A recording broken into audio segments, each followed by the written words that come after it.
Perlawanan Sultan Hasanuddin terhadap Belanda.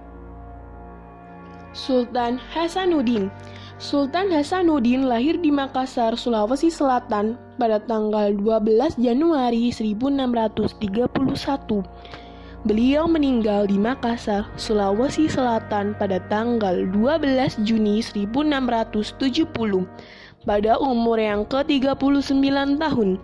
Sultan Hasanuddin adalah Raja Gowa yang ke-16 dan pahlawan nasional Indonesia yang terlahir dengan nama Ima Lombasi Muhammad Bakir Daeng Matawang Karaeng Bonto Mangapim sebagai nama pemberian dari Kodi Islam Kesultanan Gowa, yakni Syekh Syed Jalaluddin bin Muhammad Bafaqih Al-Aid, seorang mursyid tarekat Baharun Nur Ba'alwi Sulawesi Selatan sekaligus guru tarekat dari Syekh Yusuf dan Sultan Hasanuddin.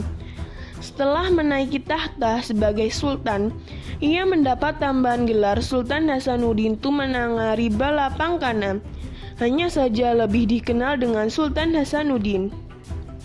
Karena keberaniannya, Sultan Hasanuddin mendapat julukan ayam jantan dari timur. Julukan ini justru diberikan oleh lawannya, yaitu Belanda, karena merasakan bahwa perang dan perlawanan Sultan Hasanuddin adalah perlawanan yang paling dahsyat yang dirasakan Belanda dibandingkan perang-perang yang lain. Sultan Hasanuddin naik tahta sebagai Raja Gowa ke-16 menggantikan Sultan Muhammad Said. Meskipun sebenarnya bukan putra mahkota, namun pengalaman dan kemampuannya yang luas ditunjuk oleh Sultan Muhammad Said menggantikan dirinya setelah wafat. Karena tidak mau tunduk terhadap pemerintah kolonialis Belanda yang berpusat di Batavia, Sultan Hasanuddin berkali-kali mendapat serangan dari pasukan Belanda, yaitu penyerangan yang pertama terjadi pada tahun 1660, kedua terjadi pada tahun 1666, yang ketiga tahun 1667, dan yang keempat pada tahun 1669. Perang yang dilakukan oleh Sultan Hasanuddin bukan semata-mata untuk mempertahankan tanah air atau mengusir kaum imperialis, namun juga membantu rakyat di luar kerajaannya yang mengalami tindakan kejam yang dilakukan oleh Belanda. Dalam hal ini, pada bulan Maret 1645, Sultan Hasanuddin mengirimkan armada yang kuat terdiri dari 100 perahu untuk membantu rakyat Maluku mengadakan perlawanan terhadap kekejaman Belanda, yang dikenal dalam sejarah sebagai Perang Hongi.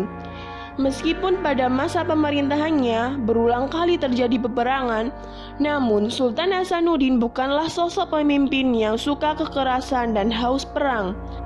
Isi perjanjian Bongaya antara lain: yang pertama, Sultan Hasanuddin harus memberikan kebebasan kepada VOC untuk berdagang di kawasan Makassar dan Maluku.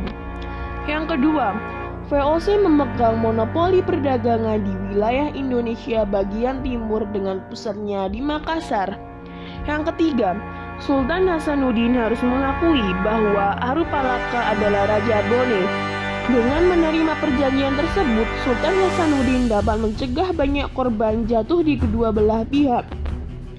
Apalagi ternyata pasukannya harus berhadapan dengan bangsa sendiri, yaitu Tidore, Ternate, Buton, dan Bone yang membantu Belanda. Penghentian sementara perang ini juga merupakan strategi Sultan Hasanuddin untuk mengatur nafas sebelum menghadapi perang